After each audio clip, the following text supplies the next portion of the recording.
اعوذ باللہ من الشیطان الرجیم، بسم اللہ الرحمن الرحیم۔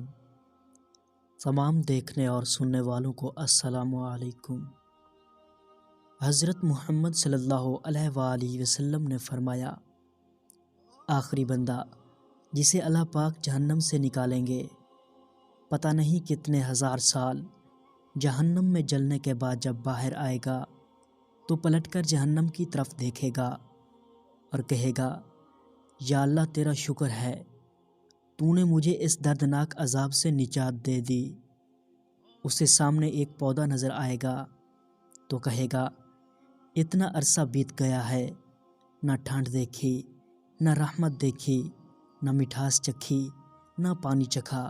تو کہے گا، یا اللہ مجھے اس سائے کے نیچے کر دے، تیری بڑی مہربانی۔ اللہ پاک فرمائیں گے، جا وہ سایہ تجھے نصیب کر دیا۔ کچھ دیر ادھر بیٹھا رہے گا، سستائے گا اور بار بار جہنم کی طرف دیکھے گا اور کہے گا، ہے کتنا دردناک عذاب تھا، کتنی طویل رات تھی، کتنا طویل دن تھا۔ میں رب کا شکر ادا کرتا ہوں، صرف توحید کی نعمت کی وجہ سے اس نے مجھے نکال لیا۔ سامنے ایک اور درخت کی طرف نظر جائے گی جو اس پودے سے کافی بڑا ہوگا، تو کہے گا، یا اللہ ایک تجھ سے اور مطالبہ کرتا ہوں، آج کے بعد کوئی مطالبہ نہیں کروں گا، اس درخت کے سائے کے نیچے پہنچا دے، تیری بڑی مہربانی۔ اللہ پاک فرمائیں گے، پکا وعدہ کرتا ہے، اے بدبخت ساری زندگی گناہ کرتا رہا، اے نافرمان ساری زندگی میں ایک بات بھی تو نے نہیں مانی، شکر نہیں کرتا کہ جہنم سے نکال دیا ہے، اب فرمائشیں کرتا ہے۔ تو کہے گا، یا اللہ بس یہ آخری درخواست ہے، تیری عزت کی قسم اس کے بعد کوئی مطالبہ نہیں کروں گا، بس اس درخت کے نیچے پہنچا دے۔ اللہ پاک فرمائیں گے، جا تجھے نصیب کیا۔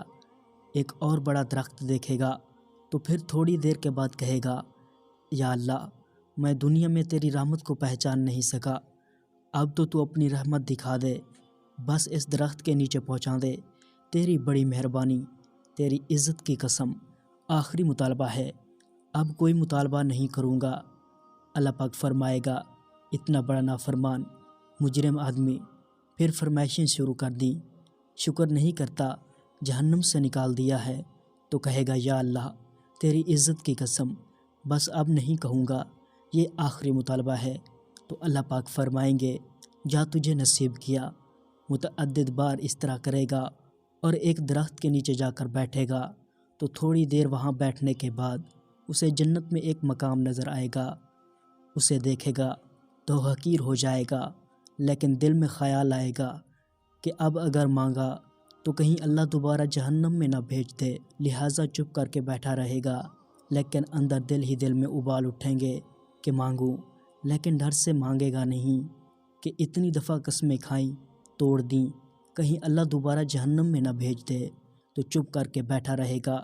اب اللہ تو اندر کے بھید بھی جانتا ہے۔ تھوڑی دیر کے بعد اللہ پاک فرمائیں گے، مانگتے کیوں نہیں ہو، مانگ کیوں نہیں رہے مجھ سے؟ تو کہے گا، یا اللہ میں نے اتنا مانگا، اب مانگتے شرم آتی ہے، تیری اتنی دفعہ قسمیں توڑیں، اب تیری قسم توڑتے ہوئے شرم آتی ہے۔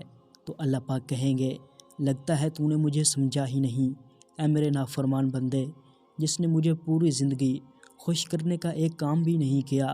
اگر میں تجھے آج تک دنیا کے اندر آدم علیہ السلام سے لے کر قیامت تک جتنی نعمتیں پیدا کی ہیں ان کو 10 سے ضرب دے دوں، اور زمینوں اور آسمان کے مابین جتنی خلا ہے اس کو 10 سے ضرب دے دوں، اور اتنی بڑی جنت تجھے دے دوں، تو کیا کہے گا؟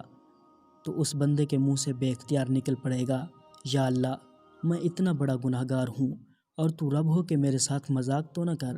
تو حدیث میں آتا ہے کہ اللہ رب العزت اس کے جواب میں مسکرا پڑیں گے، اس سے راضی ہو جائیں گے اور فرمائیں گے، مذاق نہیں کر رہا، جا تجھے میں نے اتنی بڑی جنت عنایت کر دی۔ پیارے دوستو، تو یہ تھی آج کی ویڈیو۔ امید کرتا ہوں کہ یہ ویڈیو آپ کو پسند آئی ہوگی۔ اس ویڈیو کو دوسروں سے شیئر ضرور کریں، کیونکہ اچھی بات پھیلانا صدقہ ہے۔ دعاؤں میں ضرور یاد رکھیے گا۔ اللہ حافظ۔